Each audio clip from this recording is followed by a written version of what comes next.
السلام عليكم ورحمة الله وبركاته. طلابي حبايبي طلاب الصف الرابع الابتدائي، أهلا وسهلا بكم. النهاردة إن شاء الله هشرح لكم الدرس الأول وهو بعنوان التكيف والبقاء. يلا بينا نبدأ درسنا النهاردة. في بداية درسنا النهاردة، إيه هو المناخ؟ حد بقى يسألني إيه علاقة المناخ بدرس التكيف؟ المناخ هو اللي بيأثر على كل الكائنات الحية، والكائنات الحية بسبب تغير المناخ بيلجأوا للتكيف. طب ايه هو المناخ؟ المناخ هو تغير درجة الحرارة، الرياح، الأمطار، والمناخ بيأثر على كل الكائنات الحية. طب ايه الكائنات الحية اللي بيأثر عليها؟ بيأثر على الإنسان، على الحيوان، على النبات. طب بيأثر على الإنسان إزاي؟ لما مثلا تكون درجة الحرارة عالية في الصيف بتلبس لبس خفيف وبتقعد قدام المروحة أو التكييف، ولما مثلا تكون درجة الحرارة منخفضة في الشتاء بنلبس لبس تقيل وبنقعد قدام الدفاية. طيب ايه اللي بيعمله الإنسان ده؟ حاجة اسمها التكيف، يعني بيتكيف مع الظروف اللي حواليه علشان يقدر يعيش. والحيوان والنبات كذلك بيعملوا حاجات علشان يتكيفوا مع الظروف اللي حواليهم، وهنعرف في باقي الدرس كده ايه الحاجات اللي بيعملوها. بس كده عرفنا ازاي المناخ بيأثر على الكائنات الحية. لو سألتك سؤال، ضع علامة صح أو خطأ. يعد المناخ أحد أهم الأسباب في تكيف الكائنات الحية. الإجابة صح، لأن الكائنات الحية المناخ بيأثر عليهم، فلازم الكائنات الحية تتكيف مع الظروف اللي حواليها علشان تعيش. أمثلة الكائنات الحية اللي بتتكيف: أول حاجة وهي الزواحف، تاني حاجة الحيوانات اللاهسة، تالت حاجة وهي الحيوانات الصحراوية، رابع حاجة وهي النباتات الصحراوية. هنبدأ أول حاجة بالزواحف. الزواحف زي إيه؟ زي سحلية الصحراء. سحلية الصحراء بتعيش في الصحراء، وإحنا عارفين إن جو الصحراء حار جدا جدا جدا، فالحيوانات لو اتعرضت لدرجة الحرارة العالية دي بالتالي جسمهم هيفقد كل المية اللي فيه، وبالتالي الحيوانات دي هتموت. فالحيوانات زي الزواحف بتلجأ للظل. ليه؟ علشان تحمي نفسها من الحرارة دي، وكمان بتنشط في الليل، لأن الليل بتبقى درجة حرارته منخفضة عن النهار، فهي بتنشط في الليل. طب يعني ايه بتنشط في الليل؟ يعني بتاكل، بتشرب، بتصطاد في الليل، عكس الإنسان بياكل، بيشرب، بيروح الشغل، كل ده في النهار. يبقى كده الزواحف زي ايه؟ زي سحلية الصحراء. سحلية الصحراء بتعيش فين؟ بتعيش في الصحراء. وقت لما تكون درجة الحرارة عالية بتتكيف مع الظروف دي ازاي؟ بتختبئ في مناطق الظل وتنشط ليلا. تاني حاجة وهي الحيوانات اللاهسة زي الكلب. لما مثلا تكون درجة الحرارة عالية الكلب بيطلع لسانه، وانت تسأل نفسك ليه الكلب بيطلع لسانه لما تكون درجة الحرارة عالية؟ علشان الكلب بيلهث، يعني بيطلع لسانه عدة مرات في الدقيقة علشان يحافظ على درجة حرارة جسمه.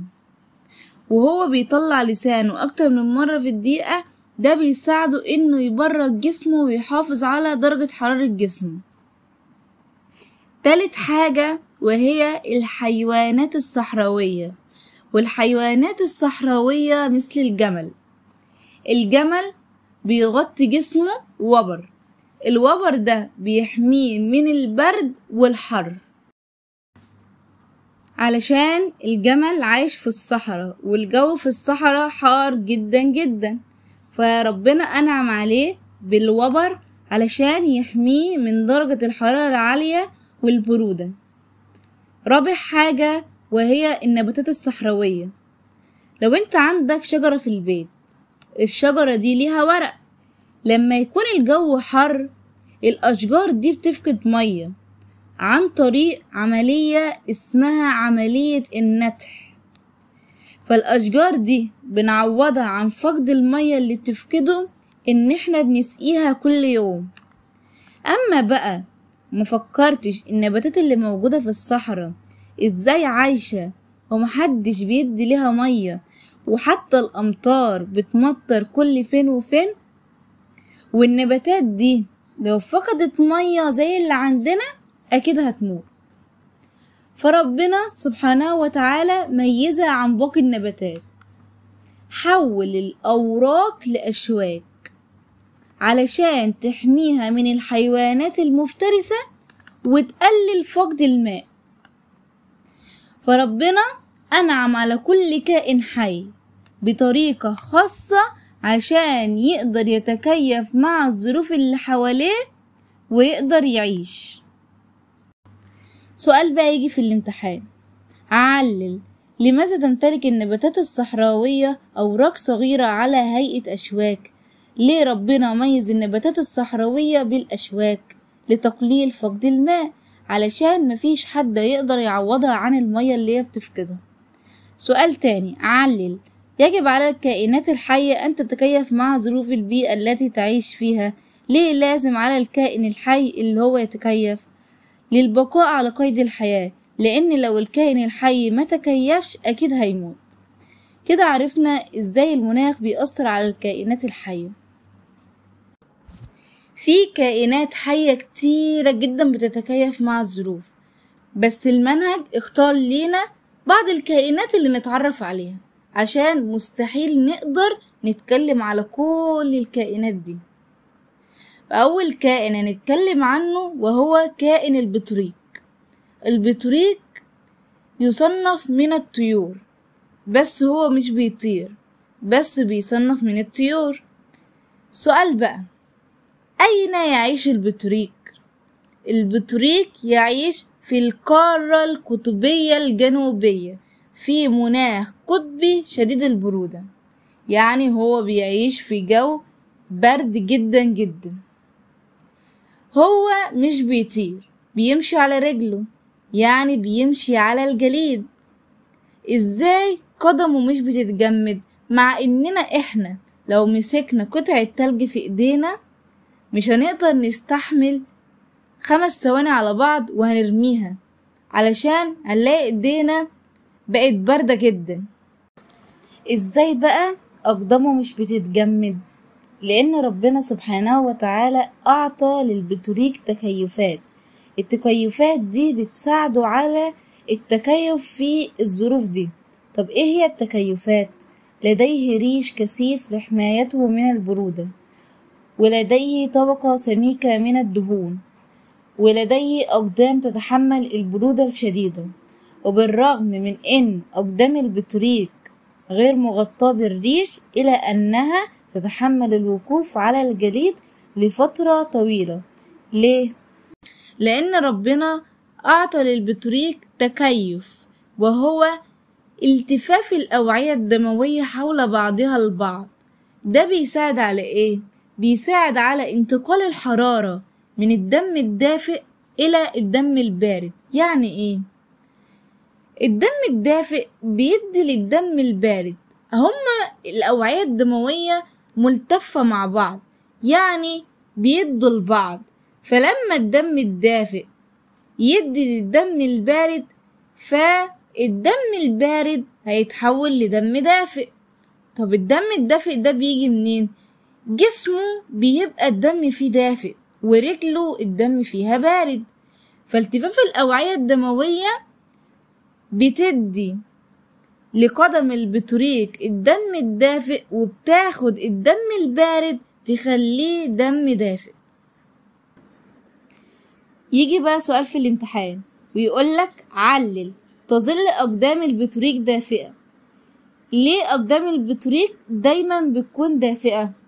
بسبب حركة الدم داخل الأوعية الدموية، لأن الأوعية الدموية ملتفة حول بعضها البعض وتتلامس، فتنتقل الحرارة من الدم الدافئ إلى الدم البارد، مما يحافظ على أقدام البطريق من التجمد.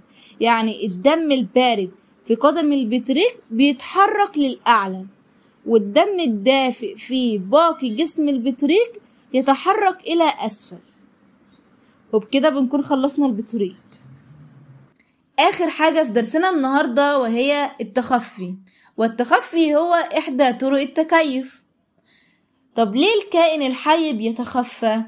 الكائن الحي بيتخفى عشان حاجتين: إما علشان يهرب من كائن حي مفترس، أو علشان يصطاد كائن حي. طب إيه هو مفهوم التخفي؟ التخفي هو نوع من التكيف بيساعد بعض الحيوانات على الاختفاء من الحيوانات المفترسة أو التسلل للفريسة. زي إيه؟ زي مثلا الحرباية بتغير لونها حسب اللي واقفة عليه علشان تهرب من الحيوانات المفترسة. والثعبان كذلك بيدفن نفسه في الرمال علشان يتخفى من الكائنات الحية، وكمان علشان يتسلل للفريسة ويصطادها. يجي بقى سؤال ويقولك ضع علامة صح أو خطأ. يعتبر التخفي واحد من أهم طرق التكيف. الإجابة صح. ليه بقى التخفي واحد من أهم طرق التكيف؟ لأن الكائن الحي بيستخدم التخفي عشان يتكيف مع الظروف.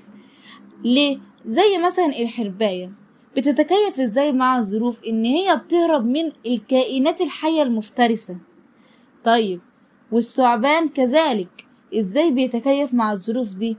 انه بيختبئ علشان يتسلل للفريسة عشان ياكلها ويقدر يعيش. والحرباية برضو اختبأت من الحيوانات المفترسة علشان برضو تعيش. تاني سؤال وهو علل لماذا تتخفى الكائنات الحية؟ تتخفى الكائنات الحية من أجل حاجتين: من أجل الاختفاء من الحيوانات المفترسة، أو من أجل التسلل للفريسة. يجي بقى سؤال ويقولك اكتب المصطلح العلمي: الحيوان الذي يصطاد ويأكل الحيوانات الأخرى. زي مثلا إيه؟ لما الأسد بيهجم على الفريسة اللي هي الغزالة ويأكلها، ده بنسميه المفترس. هو اللي كل وهو اللي اصطاد، فالمفترس هو اللي ياكل ويصطاد. أما بقى الفريسة هي إيه؟ الحيوان الذي تم صيده وأكله بواسطة المفترس اللي هو الأسد. يبقى احنا هنمثل المفترس بالأسد والفريسة بالغزالة. ايه بقى الحاجة اللي موجودة في جسم الكائن الحي وبتساعده على التخفي؟ ازاي بتتخفى الكائنات الحية؟ عن طريق حاجتين: لون الفراء أو الغطاء الخارجي. طب ايه المثال على ده؟ زي مثلا الدب القطبي. الدب لون أبيض وهو بيعيش في القطب الشمالي ما بين الجليد اللي لون أبيض، فهو أبيض والجليد لون أبيض، فاللي هيحصل حاجة اسمها تخفي، يعني مش هنقدر نشوفه. ده بسبب ايه؟ بسبب لون الفراء، لأن الفراء بيساعده على انه يتخفى ويصطاد. يبقى كده الدب القطبي بيعيش في القطب الشمالي. ايه التكيف اللي هو بيقدر يعمله علشان يقدر يعيش؟ بيمتلك فراء لونه أبيض للتخفي بين الثلوج، وكمان الفراء ده كثيف لأن الجو في القطب الشمالي بارد جدا جدا، فالفراء كثيف علشان يدفيه. تاني مثال عندنا وهو الدب البني. الدب بقى البني عكس الدب القطبي تماما. الدب البني مستحيل يعيش في البرد لأنه مش هيتحمل درجة البرودة دي. لونه بني، لو مشي على الجليد هيبقى واضح، وبالتالي مش هيعرف يصطاد لأن الكائنات الحية هتشوفه وتجري. طب هو عايش فين؟ هو عايش في الغابات، لأن في الغابات يقدر يتخفى، لأن الدب البني لونه بني داكن، فهو بيقدر يتخفى وسط الأشجار ويتسلل للفريسة. يبقى كده الدب البني بيمتلك فراء بني داكن للتخفي بين أشجار الغابات عند الصيد. طيب ايه الفرق بقى ما بين الدب القطبي والدب البني؟ الدب القطبي لونه أبيض، الدب البني لونه بني. الدب القطبي بيعيش في القطب الشمالي، الدب البني بيعيش في الغابات. تالت مثال وهو الوشك المصري، وكمان بنسميه القط البري. ده بيعيش في الصحراء. الصحراء لونها بني أو أصفر، فهو بيقدر يتخفى وسط الرمال دي. لو لونه عكس لون الرمال أكيد هيظهر، فهو مش هيعرف يصطاد وبالتالي هيموت. فربنا أنعم عليه بفراء بني علشان يقدر يتخفى في الصحراء والرمال دي علشان يقدر يعيش. يبقى هو يمتلك فراء بنية للتخفي بين الرمال في الصحراء، والرمال دي لونها ما بين البني والأصفر. آخر مثال في التخفي وهي سحلية الصحراء. سحلية الصحراء جسمها بيه حراشيف ملونة، والألوان دي كتيرة جدا متعددة. طب الحراشيف دي بنسميها ايه؟ بنسميها غطاء خارجي. قلنا ان الحيوان بيتخفى عن طريق حاجتين، اما لون الفراء او الغطاء الخارجي. فسحلية الصحراء بتمتلك حراشيف ملونة ودي غطاء خارجي. طب ليه بتمتلك حراشيف ملونة؟ للتخفي بين الصخور الملونة في الصحراء، والحراشيف دي بتساعدها على التخفي بين الصخور. في بقى ملحوظتين مهمين جدا جدا. الدب القطبي لما يجي يصطاد الفريسة، ايه هي بقى الفرائس اللي بيصطادها؟ بيصطاد حاجتين، الفقمة اللي هي أسد البحر أو الأسماك للحصول على الغذاء. يبقى الدب القطبي بيتسلل لإيه أو بيصطاد إيه؟ الفقمة والأسماك. ملحوظة تاني، يتغير لون فراء بعض الحيوانات بتغير فصول السنة. ليه؟ علشان تساعدهم على التكيف مع تغير المناخ، زي مثلا الثعلب القطبي لون الفراء بتاعه بيتغير لوحده، في الشتاء لون وفي الصيف لون. ليه؟ علشان يقدر يتكيف مع المناخ. وبكده بنكون خلصنا أول درس في مادة العلوم، وعرفنا ايه هو التكيف وايه الكائنات الحية اللي بتتكيف. طيب ايه المطلوب مننا دلوقتي؟ نمسك الأسئلة اللي ورا الدرس الأول ونحلها فورا، ونشوف ايه الأخطاء اللي عندي واكتبها لي في التعليقات، وانا ان شاء الله هجاوبك على كل سؤال. ولكن لا تنسى الاشتراك بالقناة علشان يوصلك كل جديد، وان شاء الله في اقرب وقت هنزل ليك الدرس التاني. والى اللقاء في فيديو اخر.